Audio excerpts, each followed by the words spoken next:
Last year, Yamaha announced that they'd be no longer making an R1 sports bike, at least in Europe anyway, owing to the increasingly strict emissions regulations that were getting harder and harder to meet, especially with such a high-performance engine. And that news generated a bit of an outcry from the Yamaha-loving motorcycling public, with the R1 having been an iconic run of bikes both on the track and on the road, with the crossplane inline-4 engine being unique on the market and one of its most cherished features. And look, while we are expecting a replacement for the road, perhaps in the form of an R9 Triple, well, there is some other good news this week for anyone who was particularly mourning the loss of this bike. For you will still be able to buy an R1 in 2025, but it'll be solely for track use where those strict emissions laws simply don't apply. In fact, not only have they announced a race edition of the R1 in Europe, but also a super spec GYTR edition,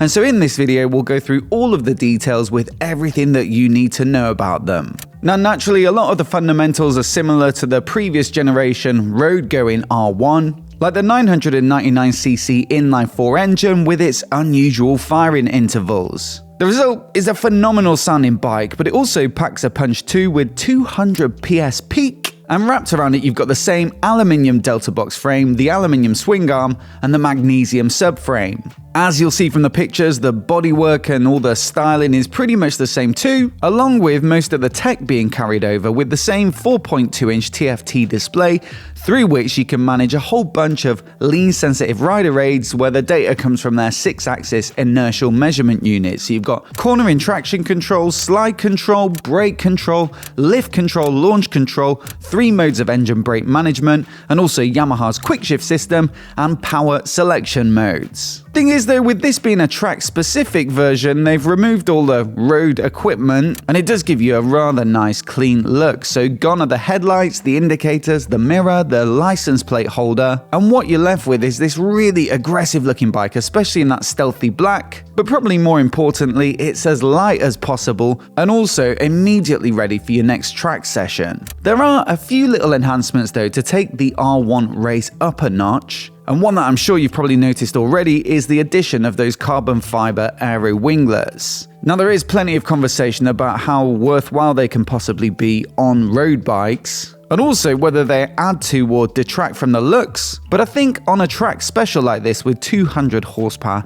it's probably fair to include them, and they do give it a bit of that MotoGP look. On the performance front though, Yamaha claim in their own words that the new winglets maximize the effect of the R1's anti-wheelie electronics, as well as improving front-end feel and feedback when braking and cornering. Now there are no specifics on downforce figures at certain speeds, but I'd love to know what you think of them and whether they improve the looks or not, down in the comments below.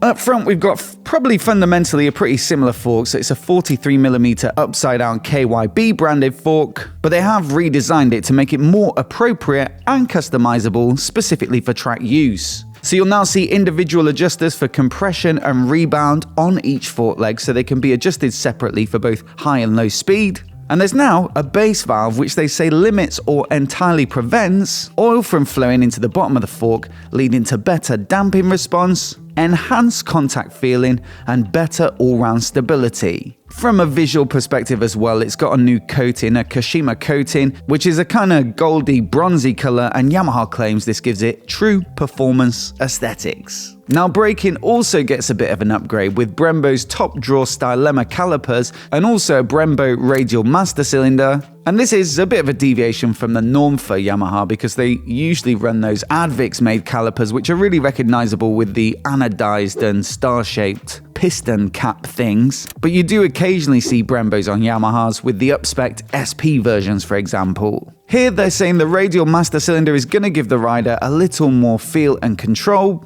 but also those stylema calipers are lighter, they'll give you plenty of power, and also they're optimized for airflow to keep them nice and cool under heavy use, so there should be a little bit less brake fade on the track. Lastly, on this R1 race, they've also given it a new, more grippy seat, and that's said to help the rider to hang on when they're hanging off. No price on this one as yet, but I'd expect it to be fairly spendy, and bikes will be in dealers or at least available from dealers from April 2025.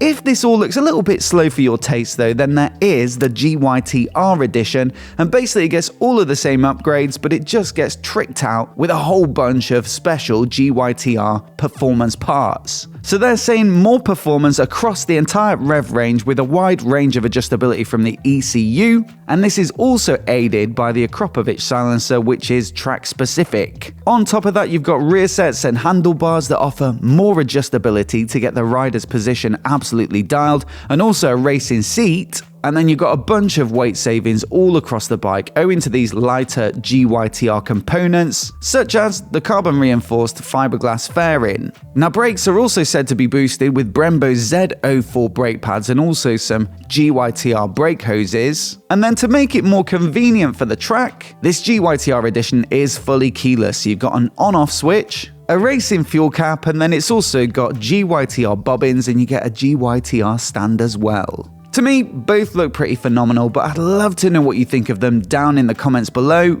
And also, if you want a slice of the CP4 engine action, but you just want to ride on the road, then I guess you've still got the option of the MT10 Naked, which is part of my comparison of the MT lineup. So if you haven't seen it already, I'll put it on the screen now so you can give it a click and give it a watch. Do hit subscribe as well if you want to see more of the latest motorcycle news like this right here on MOTOBOB. A massive thanks for watching today, and we'll see you in the next video.